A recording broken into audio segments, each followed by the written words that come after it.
Appreciate your song. The rhythm and atmosphere work nicely, though the snare felt emotionally detached from the track. For all the artists out there, fellow artists, musicians, bands, and for all of you that listen to music and love music and listen to music on playlists, that's where it all lives for us. Music industry has changed, and all of us artists and bands and musicians, we just try to get on playlists.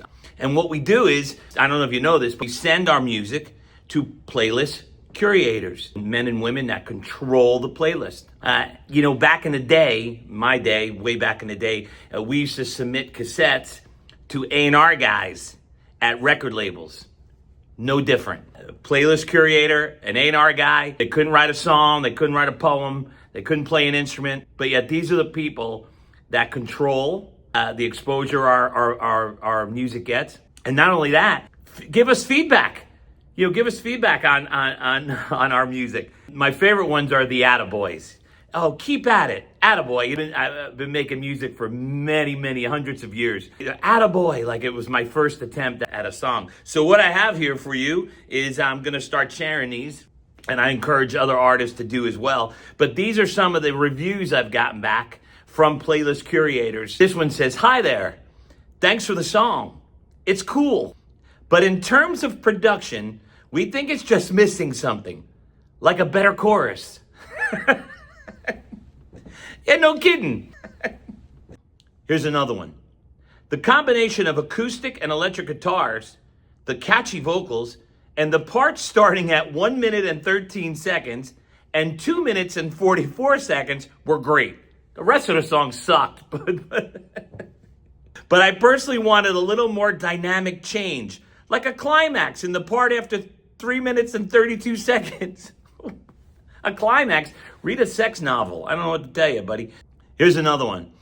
"I think it's very well delivered track.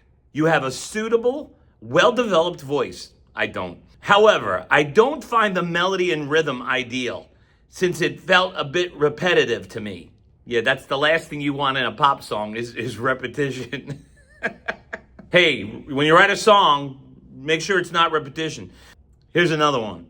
"The mood is clear, but the melody and delivery don't really change, so it never reaches a moment that really hits or sticks with me.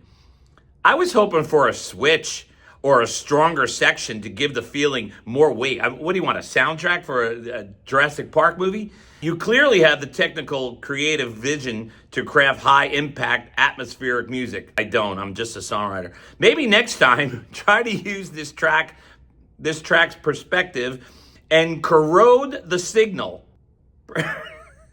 Perhaps introducing some bit crush textures or unstable digital Oh my goodness. This is what we have to put up with, folks. We write love songs, some girl or guy breaks our heart, and we cry, and we get to the pen, and we sit on the piano, and we pour our emotions out, and this is what we get in return.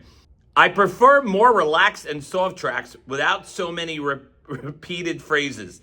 Yeah, I don't understand this repetition thing. Every great pop song in the world is repetitious. Here's one of my favorite. "I felt the kick drum," I can't even say it with a straight face. "I felt the kick drum was a bit lazy and didn't have the texture I looked for on my playlist."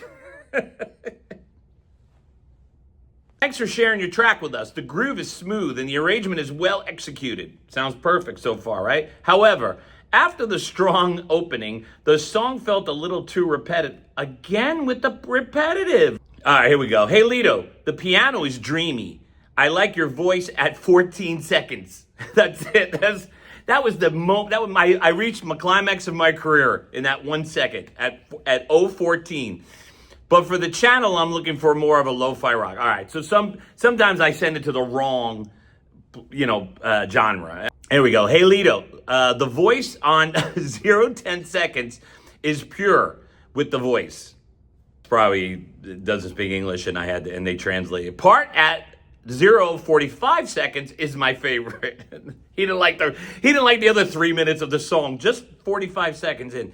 "Looking for vibes a bit closer to Fair Caspian or Men I Trust." It's terrible when you get compared to exact bands, right? We don't go in the studio, we don't sit down at the piano, we don't sit down and pick up a guitar and go, I want to sound exactly like Men I Trust or The Killers or whatever. Thanks for the song. The way repeating at the start wasn't to our taste. Okay, we got a good one here. Great flow in this song. I also really like the melodies in this song as well.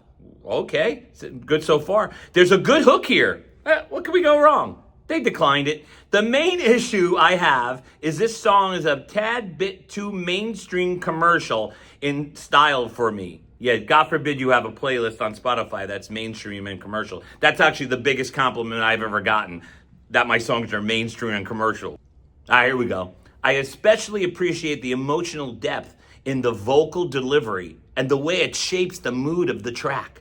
The production sounds clean and balanced, and the arrangement, okay, but in my personal perception, I would enjoy hearing a bit more hip-hop influence in the drum groove. The kind of rhythmic character could give the track a stronger identity. Here we go with advice, right? He's producing. He's never produced, or she never produced a song in their lives. Plus, I looked at the playlist. I didn't send it to a hip-hop playlist, but this is Life of an Artist. Oh, one of my favorite. The bass line was solid, but too bassy.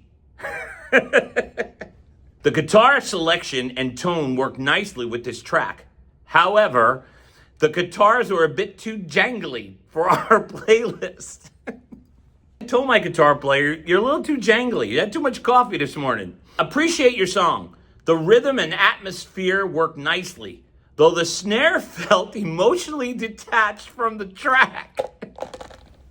You know, snares have emotional issues, okay? They have trauma. Some of them have childhood issues. Snare felt emotionally detached. I mean, that snare wasn't, I told that drummer, your snare is not in touch with its emotions. Hey, Lito, while the smooth approach is somewhat there, I would have opted for, well, send me your song. I would have opted for a more pure jazz hop inspired delivery. Jazz hop, ladies and gentlemen, jazz hop. Adding a clean sax instrumental to provide the acoustic spice to make it a better for my taste. I don't have a saxophone player in my band, dude. I'm sorry about that. Hey, Leo, I'm truly captivated by the uplifting melodies and vocals. Should be perfect, right? Didn't make the playlist. Unfortunately, I'm declining, as notice the drum mix feels a bit stiff and lacked depth. Would prefer to include tracks where the kick have a punchier and deeper tone to sound more captivating in the mix. Despite my decision, you've got great potential.